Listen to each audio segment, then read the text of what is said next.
Good morning, guys. Here we are in another tomb in the Valley of King, tomb of King Rameses III. From the entrance, you can see on both sides Goddess Might. She is offering the pharaoh her ostrich feather as a sign of truth and justice. Behind it, here you can see while he is making offering to God Horus.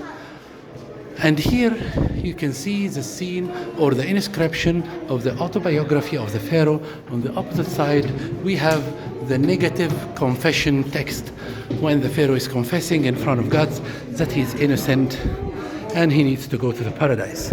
On the side walls, we have 5 chambers like this on each side to preserve the offerings that should be presented to the pharaoh in his tomb. And the ceiling should be carrying the images of stars and golden stars on a blue sky like the ones you will see here on the second register of the tomb. Here you can see God Horus, the falcon in the sky, and here you see names and titles of the pharaohs with his cartouches. And here you can see more and more of the decorations in this side chamber to indicate to us what kind of offering is to be presented here. Here we keep going and going and going with the tomb. You see over here different gods of the Egyptian mythology and Book of the Dead, and over here as well, including the scarab beetle, God Kheber. And here you see Goddess Isis, the Lady of Magic and Beauty, with the cartouche Shen, the sign of eternity. Behind her you see God Anubis, and here you see in this transverse hall that the pharaoh, because they never know where is the location of other previous tombs, he found himself cutting into another tomb in the background. That's why he changed the course of the tomb. But here you can see him while making offering to Amun-Ra, to God Geb, to God Osiris, to God Petah, and many other gods of the Egyptian mythology. Here as an example, you see Osiris, and behind him is Hathor, and you see him here in front of God Osiris, giving him the Ma'at sign, the sign of truth, and here in front of the jackal Anubis. Further on, we keep going with this beautiful tomb. You see different hours of the Book of the Dead, where you can see here the solar boat, and God Amun-Ra himself is standing in the center as a man with a ram head, being guided in the world of dead people. And here you can see a similar representation for him upon his sacred boat. And over here you can see the serpents, and here we see Apophis, this mythical serpent, as one of the main enemies of God Amun-Ra and the world of dead people, with 3 heads, 2 wings and 2 legs. And here we would see more and more of the tomb. We are coming close to its end because this tomb was left unfinished. Here it's a shaft that's supposed to be as to deceive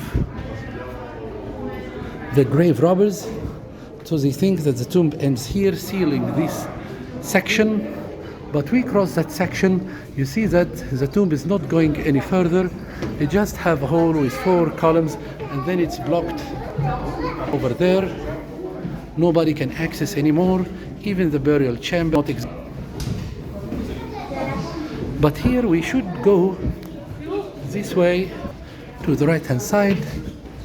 That's to enter this little tiny room.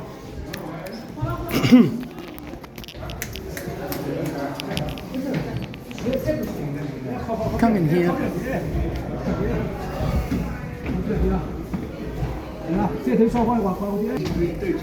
This room that we are going to enter, it represents a very beautiful scenery that shows paradise and hell, how the ancient Egyptians thought how it could be. Let's come inside and see it. Here you can see the king is making offering to the god Osiris, the lord of the paradise, to allow him to enter.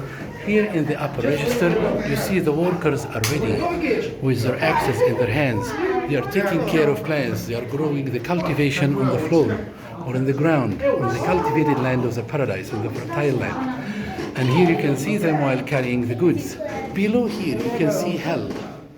How hell is depicted, they show the enemies of the god. They are being tied to poles in the shape of God Osiris. You would see also the demons coming to kill them by knives. Again and again we see scenes of the paradise, and here you can see the pharaoh being protected and greeted by Tot, the ibis bird god, the god of wisdom, and here God Horus. They are both blessing the pharaoh. Here you can see also his cartouches. I wish you come and see Egypt. Egypt have plenty of things to offer, the tombs, but we have things in the modern Egyptian time that really deserve to see. Come on to Egypt. I'd love to see you soon. Thank you.